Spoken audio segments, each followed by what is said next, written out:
Have you ever had one of those weeks where it feels like everything that could go wrong does? I had one of those a little bit earlier this year. It started when about two-thirds of the way through this paper I'd been working really hard on, my computer just shut off and never turned on again.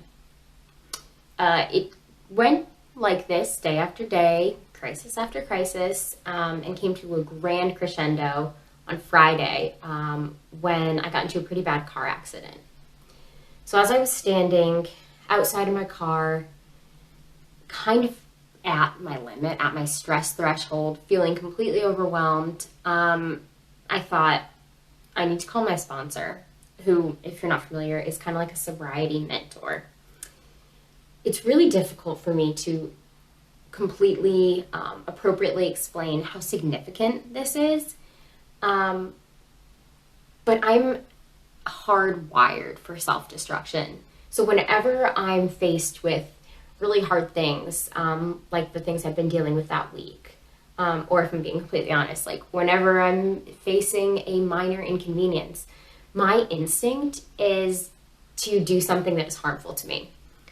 In the past, this has looked like engaging in eating disorder behaviors, overexercising, self-harming, using alcohol and drugs.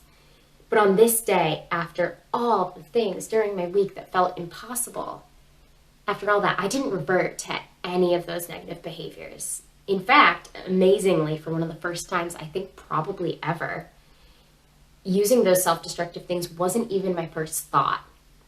My instinct in this moment had been self-preservation, self-love.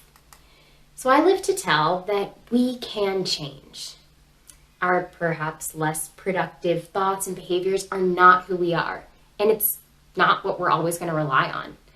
I live to tell that every time we fight our instincts for self-destruction, every time I chose deep breathing or reaching out to my support system instead of drinking or drugging, we step toward recovery, towards self-compassion. And as I continue to move in this direction, I live to tell that it does get better.